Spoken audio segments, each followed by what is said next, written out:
Hello, everyone, and welcome back to the Strength and Hormones podcast. Today is another Lowdown with Lo, and we are going to be diving into the differences and similarities between PCOS or polycystic ovary syndrome and amenorrhea, how to determine which one you might be dealing with. Of course, we always recommend working with your healthcare provider, but this should serve as a way to educate you because I truly believe that we are our best health advocates.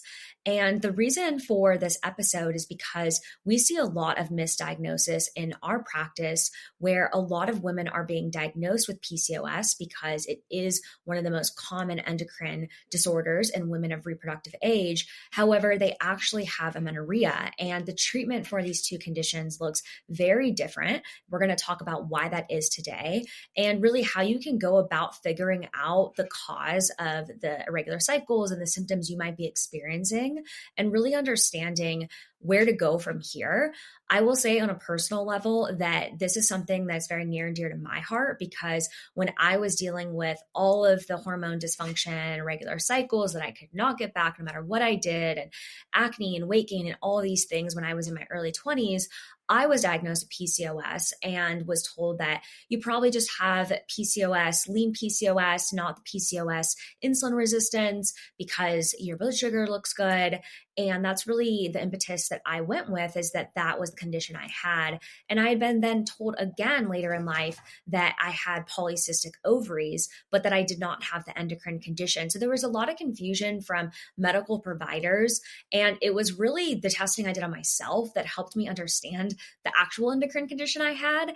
And it wasn't until I really understood what was going on and the root causes of my endocrine condition that I was able to resume my menstrual cycle, eradicate my symptoms, and really get better and get a hold on how I was going to manage my hormone conditions moving forward. So this episode is for any of you ladies out there who maybe are feeling very lost, confused, feeling like you're not getting answers from your doctor, and just feeling like there has to be more to explain what you're currently going through.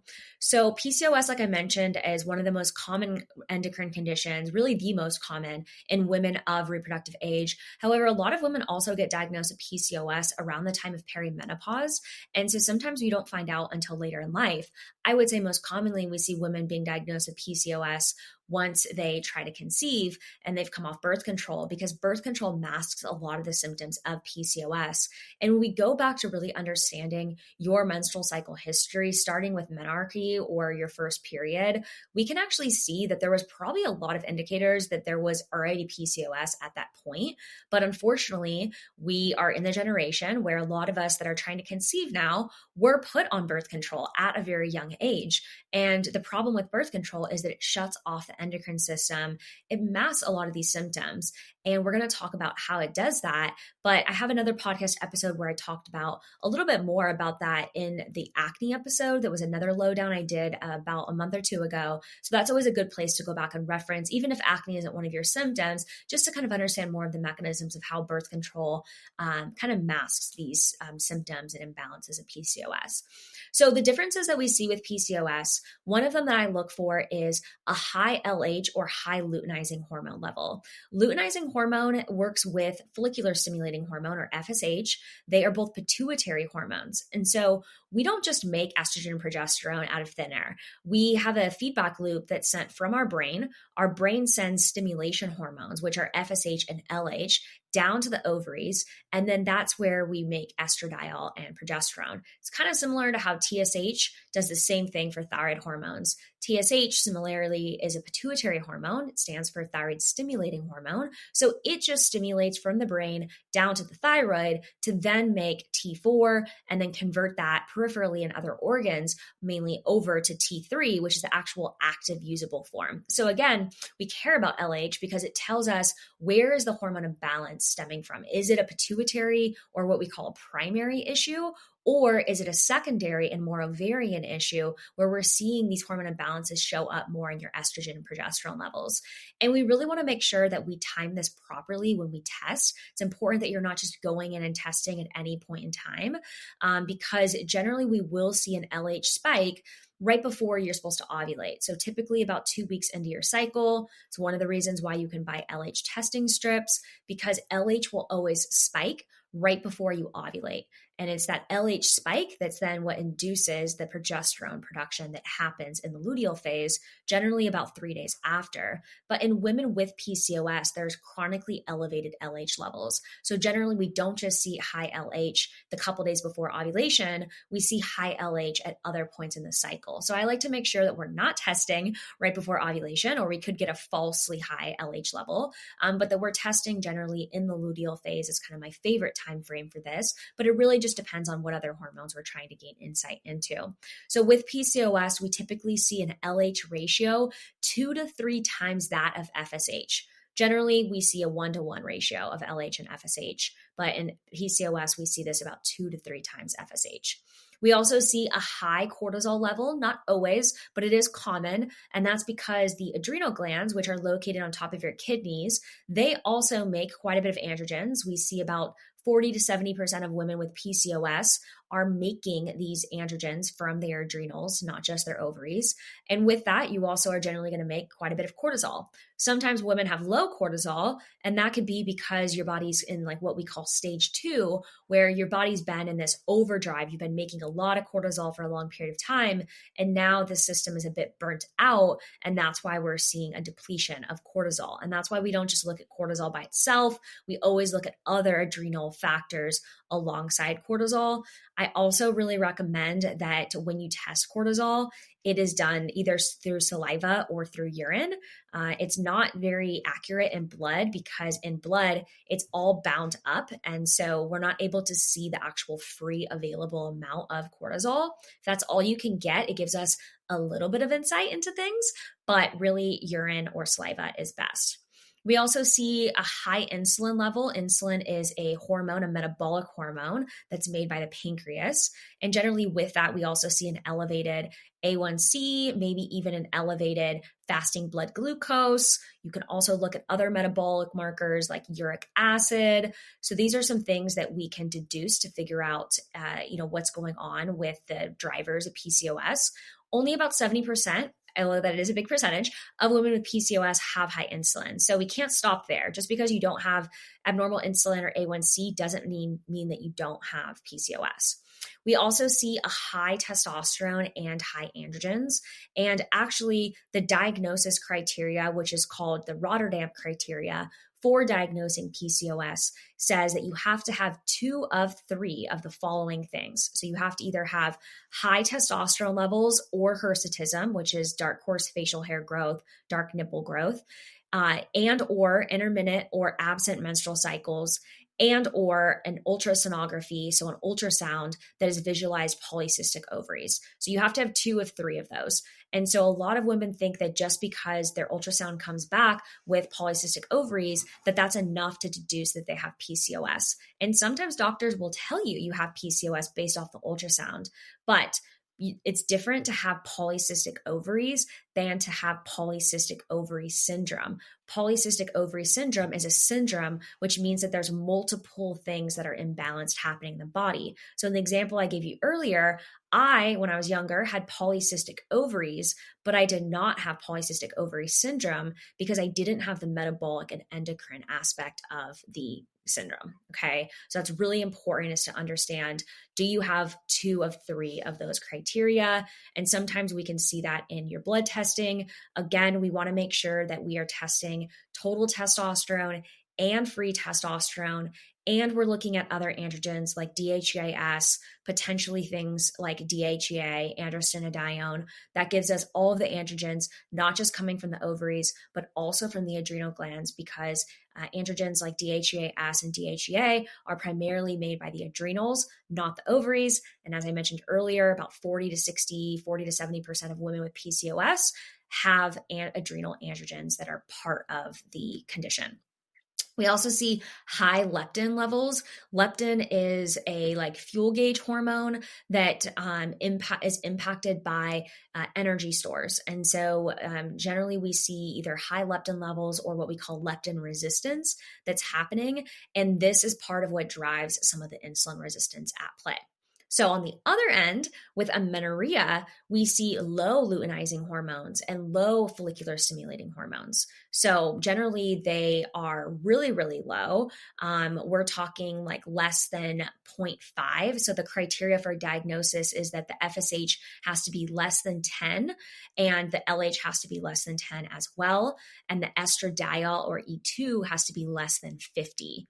And so that's a common pattern with amenorrhea.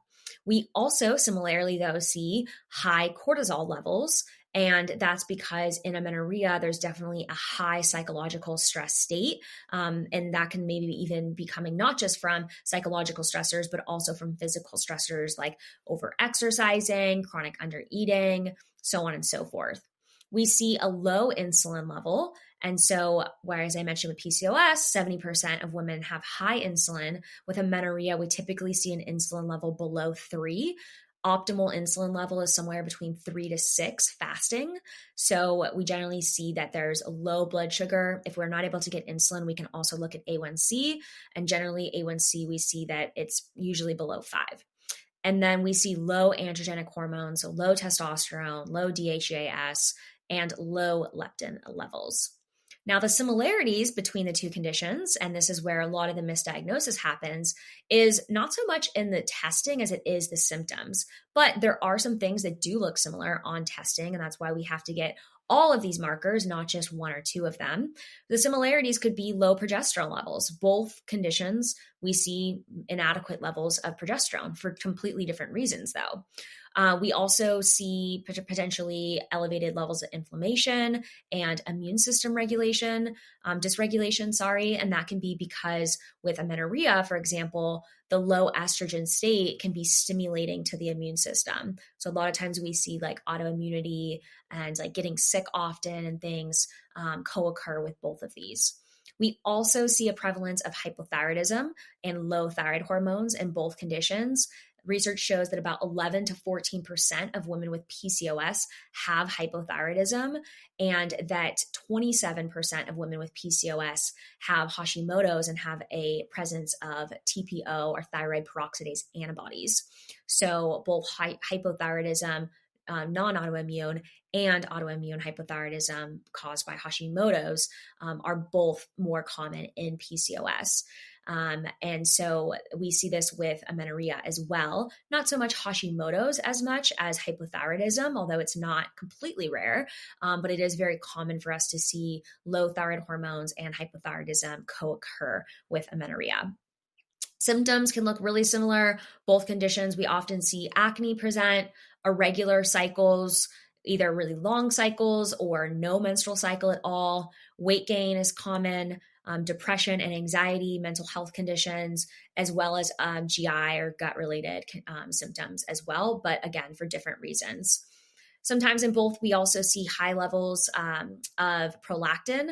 Prolactin is another hormone, and it's seen in about 56% of amenorrheic cases. And when prolactin is elevated, this actually decreases the level of estrogen in women. Generally, prolactin is mainly elevated during pregnancy or during the breastfeeding time period, because when you stimulate the nipple, that's one way to increase prolactin levels. However, there's other things that can elevate prolactin. Sometimes it can be pharmaceutical medications, antipsychotic medicines, some antidepressants, some heartburn medications can cause this, some high blood pressure medications as well. But there's also nutritional causes, low thyroid hormones, vitamin deficiencies, as well as under eating. So if someone is on any of these pharmaceuticals, I'm always looking at that when we're looking at this hormone cascade, because any of these medications, especially like SSRIs and antipsychotics, can heavily impact the level of these hormones. And it might give us a little bit of like a false positive idea of what's going on from like an endocrine perspective. So it's really important to point out if you are on any of those medications. But with prolactin, like I mentioned, it can be a common cause of amenorrhea. It can commonly co-occur with PCOS as well. With prolactin, it works synergistically with FSH and LH levels. So remember that those are those stimulation hormones to enhance the production of growing follicles. And this is important for the normal menstruation process. So let's talk about some of the long-term consequences of not managing these hormone conditions. Now, one of the things I've talked about a lot on the podcast is my own endocrine and hormone journey, and why I really took matters into my own hands at such a young age in this area. And that was really just because I was learning about these things in school and I knew the consequences of going without a cycle for a significant period of time. And I knew that this had to be resolved ASAP. But sometimes women aren't educated on these things. And I think it's really important that there is education around it. And when I was working in the female athlete population, there was actually a lot of glorification around not having a menstrual cycle. It was said that if you don't have a cycle, that means that you're training hard enough, you're putting your body under enough stress, which is just so backwards when we think about how that works, right? But that's actually a very common thought pattern, is that especially happens in more of these athletic populations. And amenorrhea is most common in women that are very active, that are engaging in a lot of exercise and sport and things. But there's kind of three main causes of hypothalamic amenorrhea. And the main ones are psychological stress, intense exercise, and disordered eating. Now, that doesn't always happen to be the case. Sometimes we see that people lose their menstrual cycle because they just don't know how much they should be eating, or they don't have control over how much exercise they're doing, or stress maybe isn't coming from psychological factors, it's coming from physical factors like infections in the body and the gut, so on and so forth. So we don't want to blame that that's always the cause of this, but it's always something that we're sensitive to make sure of, is there any potential that there could be some of these variables going on alongside of the loss of the menstrual cycle. Cardiovascular disease is one of the big ones that we want to think about when you're not having a regular menstrual cycle, because estrogen is incredibly important for the heart. Estrogen is also really important for your metabolic health and your blood sugar control.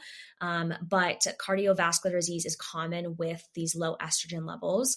We also see bone health being impacted. And so osteoporosis, osteopenia, also being big potential issues going on. And so it's really important that if you're not having a menstrual cycle, that you've gotten a bone mineral density scan, like a DEXA scan, so that you can understand if you're already starting to see some bone loss, and that we're taking measures, making sure you're getting adequate minerals and things, getting that cycle back as soon as possible to be able to help with this.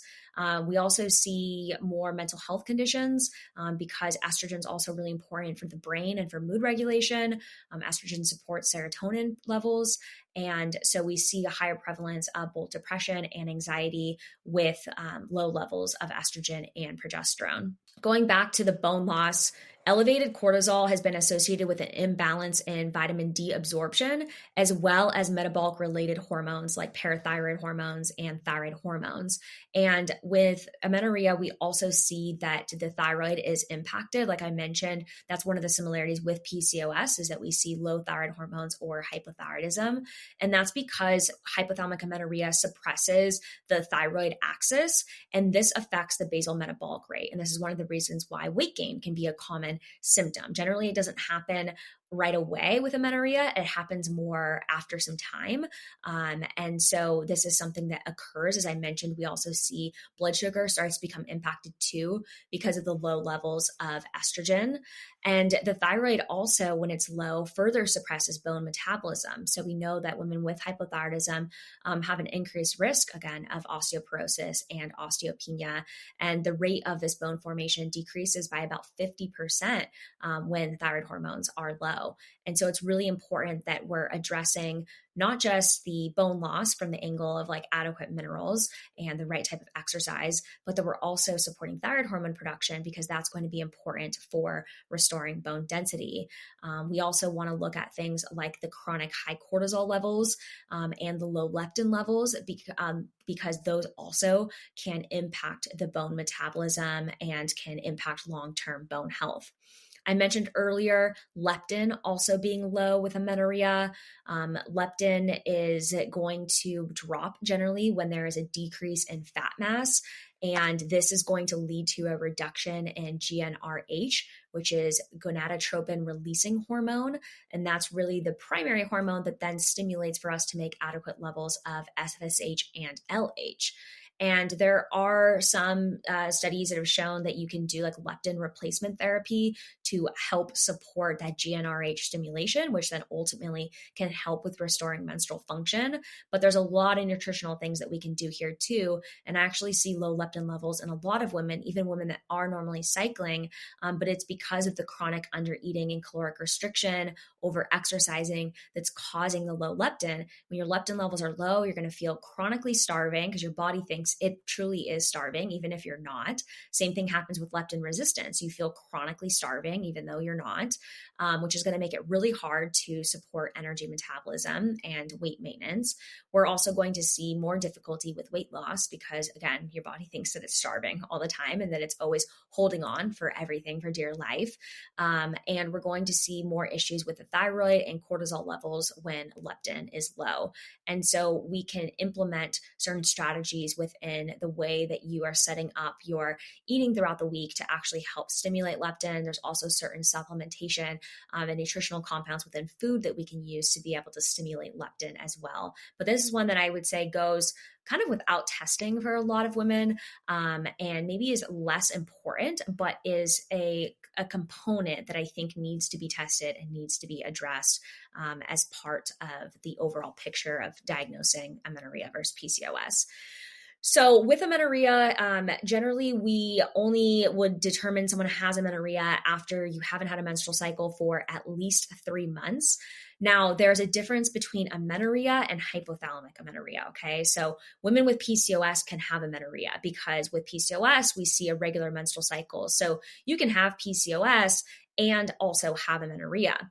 Hypothalamic amenorrhea is different because hypothalamic amenorrhea means that the amenorrhea, or the irregular cycles, that's essentially amenorrhea is like a fancy term for irregular cycles, is coming from the hypothalamus, which is an area in our brain, which means that we're not seeing adequate levels of that GnRH and that FSH and that LH.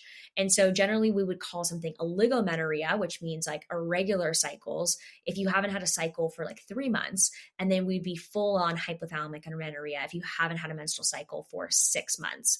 We can also look at lab values. I mentioned earlier, looking at estradiol levels. If estradiol is below 50, if FSH and LH are below 10, and there aren't any other like brain tumors or anything else that could be causing the hypothalamic amenorrhea, generally that is kind of the diagnosis of exclusion, especially once PCOS has been ruled out. So a lot of doctors are not very familiar with hypothalamic amenorrhea because it's not as commonly seen. It's more seen in the athletic population. So like when I worked in sports medicine, we saw it all the time because it's very common in that population. But if you go to a GP, you go to your OB, it's not going to be as commonly diagnosed. The workup isn't going to be completely done. And then also the recommendation for what to do about getting your cycle back and correcting all of these abnormalities is so minimal. And I can tell you because I can speak on my own experience with that.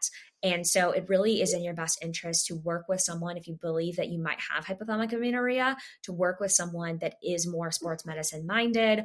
Like myself, I'm also a board certified sports dietitian. So kind of bring that sports medicine angle to the endocrine picture. And we don't work with primarily just active women or athletes, but for those that are in that camp or that even have hypothalamic amenorrhea, maybe you're not even over exercising. Maybe you have hypothalamic amenorrhea because of other things like psychological stress or under eating and disordered eating, whatever it might be. It's really important to work with a person that can really understand your full picture. Okay, PCOS long-term consequences are a little bit less long of a list, which is great. There's actually some advantages of PCOS in the sense of like those high androgens we know can actually improve like spatial awareness. So you can maybe like have better acuity for kind of where you are in space. That's what we've seen with the high androgen situation of PCOS. There's also some advantage within exercise and within sport because there's higher levels of androgens. That means that you could probably build muscle easier. You can be stronger. So we see an advantage of more of this high androgen situation with workouts and with female athletes. However, there are a lot of complications that can arise with PCOS as well. infertility being one of those big ones, especially if that is a goal of yours. There's also a higher increased risk of diabetes, of type 2 diabetes. We see that it's about 7 times higher in women with PCOS than controls or people that don't have PCOS. And this is regardless of weight. However, like I mentioned, not everyone with PCOS has insulin resistance. So if you don't have insulin resistance PCOS, then you're out of this category. But if you do, then this is something we want to address. There's also, if you do get pregnant, an increased risk of gestational diabetes, because erratic blood sugar and insulin resistance before pregnancy increases risk of gestational diabetes during pregnancy. With increased risk of gestational diabetes, you also have an increased risk of preeclampsia, which is high blood pressure during pregnancy, which can be really problematic. And so we want to get the insulin resistance and the PCOS under control prior to conception as much as possible, because that's going to decrease your risk for gestational diabetes and preeclampsia. We do also see, similarly to amenorrhea, an increased risk of cardiovascular disease for different reasons, though. With amenorrhea, we see that increased risk because of the low estrogen state. With PCOS, we see it because of the high insulin state. And so that appears to be kind of the main reason of the increased risk. And one of that is because the high insulin state creates more what we call like a therogenic type action. And it also adversely affects our lipoprotein profile. And so we know that individuals with insulin resistance tend to have higher levels of triglycerides, higher levels of small and sticky LDL particles, which increase the risk of atherosclerosis and cardiovascular events happening. With, like I mentioned, with pregnancy, even in non-pregnant women with PCOS, there's also an increased risk of hypertension or high blood pressure. And a lot of people think that this is just because of sodium intake, that you're eating too much salt. A lot of times that's actually what's told to you at the doctor. But we know that insulin resistance is a main driver of hypertension and high blood pressure, and that there is a direct relationship between the level of insulin and the amount and the high levels of blood pressure, and eventually that leading to hypertension. So we want to make sure that, as you can see, we're improving this insulin resistance, and diet and exercise are the best ways to do that. Because if we can improve the insulin resistance, not only can we reduce the level of androgens that are being made by the ovaries and the adrenal glands, which can then improve symptoms and improve cycles, but it's also going to decrease risk of certain conditions during pregnancy, and for non-pregnant women, decrease risk of cardiovascular events happening. What causes PCOS? The cause is less known than amenorrhea. With hypothalamic amenorrhea, we know that it's this like high stress bucket state that's going on. But with PCOS, there's kind of speculation. There's been research that's alluded to certain variables, but nothing that's really 100% solidified as to the causes. We know that early exposure to endocrine disruptors is one driver of PCOS, and this is one of the reasons why I believe that PCOS has become more prevalent in recent years, because of the advent of more endocrine disruptors, more phthalates and fragrances and PFAS and things that are used in everything that we are exposed to from birth and even in utero all the way through our reproductive years. We even know that birth control acts as an endocrine disruptor. So if you've been on birth control, that also could be a potential driver of PCOS. Insulin resistance is also a known driver. We know, though, that there's a big genetic component to PCOS, and that women that are born from women that have insulin resistance and have high levels of androgens, that there's potential for that to also increase the risk of PCOS. This hasn't been 100% proven in humans, but we've seen it proven, especially in mouse models, where women that during pregnancy have higher levels of testosterone and higher levels of insulin have daughters that have higher levels of hyperandrogenism or high levels of testosterone and such. So it's something that we're definitely investigating further. We also know that oxidative stress and inflammation is another big root cause of PCOS. And it's one of the reasons why our inflammation harmony program, although the program is not specifically just for PCOS, it's one of the main conditions that it works on, because the target of inflammation harmony is to improve and lower oxidative stress, lower inflammation, reverse insulin resistance, And if we can do all of those things, we put the body in a position to improve the hormone balance within our thyroid hormones, our sex hormones, and so forth. So that's one of the reasons why we always start with improving the oxidative stress and the insulin resistance, and even removing things like endocrine disruptors. And we teach you how to do all of that inside of inflammation harmony. So what are the next steps if you're like, I don't feel like I've gotten the information I need up to this point. I don't feel like I've gotten all this comprehensive testing, or that I really understand how to manage my diagnosis, right? I think that's one of the big pieces, is that you might get the right diagnosis and you might be listening to this and you're like, okay, yeah, I had all this testing done. I was told correctly. But maybe you weren't told, okay, how to actually implement that into your day to day. And that's really where we can walk with you, is to, either get the testing that you need or take the testing you have and then understand your lifestyle, so that we can then insert the right plan that's going to work for you, that's going to reverse these imbalances, and then also create a maintenance plan for how to manage things moving forward, because you can absolutely reverse both of these in terms of the symptoms and the manifestations of them, both hypothalamic amenorrhea and PCOS. So the next steps I recommend is getting the blood work that you need. A lot of times you're not going to get this blood work at your conventional doctor. So I'm just going to put that out there. And that's not because your doctor doesn't know about these tests. It's just because insurance is not going to cover them, and they are very hand-tied by the insurance model if you are in the US. So I would recommend working with a functional practitioner like our practice, or someone else that can get this testing for you. If you suspect that you have hypothalamic amenorrhea, I would definitely recommend working with someone that is versed in sports medicine as well, because they're going to have a better grasp and not tell you to just stop exercising completely, but more so how to get your cycle back and improve these markers and symptoms, while also meeting you where you're at, and honoring your love for exercise, if that's what it is. And then I'd also recommend that if your reason for maybe listening to this episode and understanding what's going on with your PCOS or hypothalamic amenorrhea is because you're trying to conceive, I would give yourself 6 months. I really think you need 6 months to be able to really make enough progress happen in all of these areas, whether it is amenorrhea or PCOS. Amenorrhea, everyone's cycle comes back at a different rate, and it really depends on how aggressive you're willing to be on the treatment approach. For me, it took me 6 months once I actually figured out what was going on, but it took me 4 years in total, because there was a lot of misdiagnosis and mistreatment that happened up to that point. And I would say on average with the patients we work with, we see somewhere around 3 to 6 months. But I always like to give 6 months in case you are a more resistant case, for us to see the cycle resume and us to improve these hormone levels.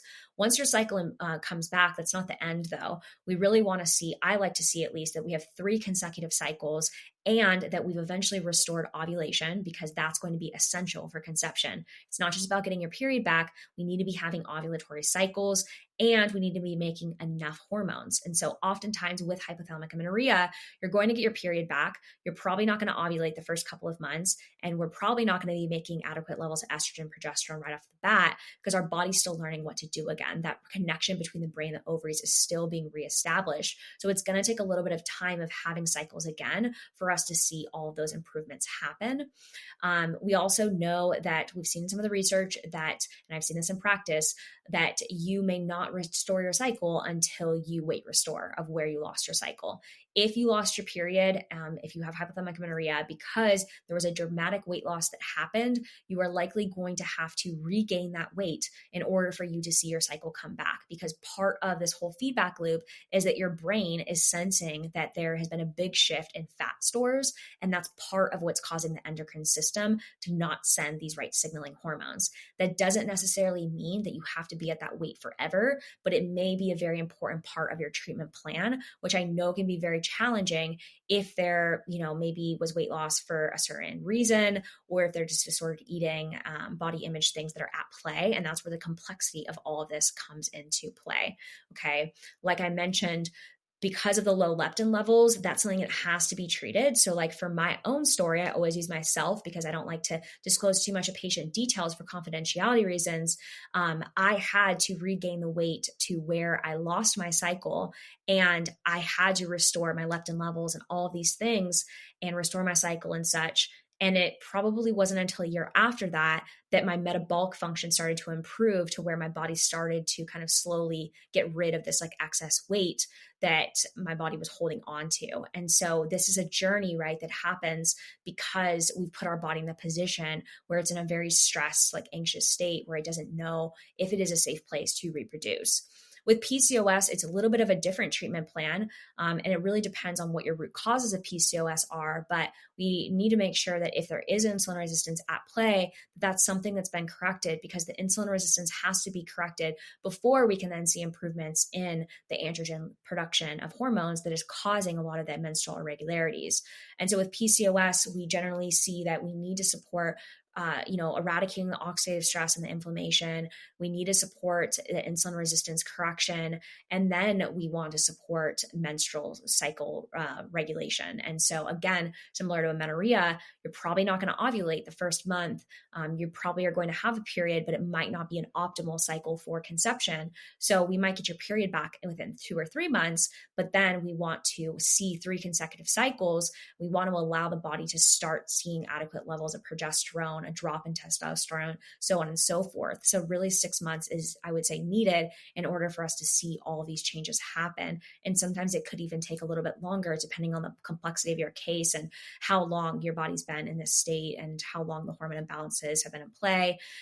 If there is PCOS-I at play, PCOS inflammatory, where maybe there's an immune system component, like you have Hashimoto's or such, then we could be looking at even longer, because it's in order for us to see the PCOS improve, we have to actually support the immune system. We have to resolve the immune system dysregulation that's going on and get the antibodies under control, because part of what's driving the PCOS is this crazy amount of antibodies that are destroying your thyroid hormones.